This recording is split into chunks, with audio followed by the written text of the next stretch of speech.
day the dollar weakens, prices will rise. Analis Oil World Thomas Milke memperkirakan harga minyak kelapa sawit CPO tidak akan jatuh terlalu dalam pada tahun 2023. Hal ini disebabkan produksi minyak sawit akan naik pada tahun depan. Selain itu, harga CPO akan dipengaruhi oleh masalah geopolitik, iklim, dan energi. Menurutnya, harga minyak sawit dunia tidak mungkin jatuh kembali ke posisi terendah sebagaimana terjadi baru-baru ini. Hal tersebut disampaikan Milke saat berbicara di 18 Indonesian Palm Oil Conference atau AIPOC and 2023 Price Outlook di Bali International Convention Center Nusa Dua, Bali baru-baru ini. Thomas Milke memprediksi tahun 2023 harga minyak inti sawit diperkirakan melebihi harga minyak nabati lainnya seperti rapeseed, soybean, dan lainnya. Dan ditegaskannya kembali, hal ini dipengaruhi oleh perkembangan geopolitik, perang di Ukraina, inflasi dan resesi ekonomi, serta dampak pada harga energi dan permintaan minyak nabati.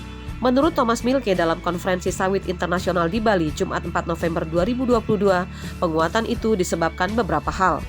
Salah satunya adalah keterbatasan area lahan di sejumlah negara penghasil oilseed yang akan menjadi tantangan untuk memperluas produksi minyak nabati mereka. Biodiesel mandates are bullish, whichever way you take. Sementara itu, Ketua Bidang Luar Negeri Gapki Fadil Hasan mengungkapkan pertumbuhan permintaan untuk minyak kelapa sawit relatif stabil selama periode tahun 2005 hingga 2015. Namun turun menjadi 8,7% pada periode tahun 2016 hingga 2020.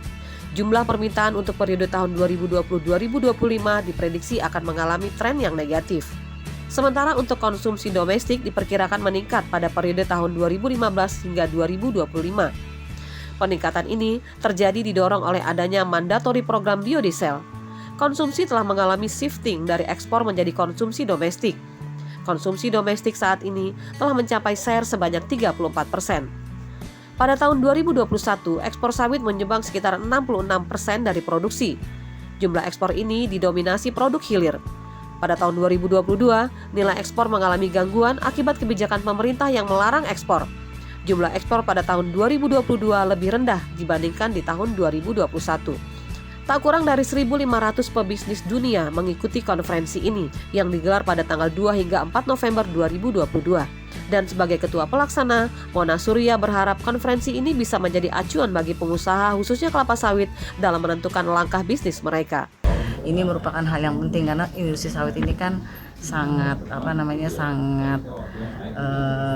penting buat negara Indonesia ini juga kan, pendapatan negara juga tertinggi dari industri kelapa sawit. Tentunya apresiasi daripada pemerintah juga lebih tinggi lagi kepada kami, terutama yang selaku pelaku kelapa sawit, karena kami tanyain peserta baik itu nasional maupun internasional bahwasanya ini kemana, dia bilang gitu ya. Memang kami tahu bahwa kesibukan di pemerintah itu lebih sangat tinggi ya, terutama banyak kegiatan-kegiatan, terutama adanya G20 yang sangat menyita waktu sehingga tidak sempat untuk datang hadir di acara ini.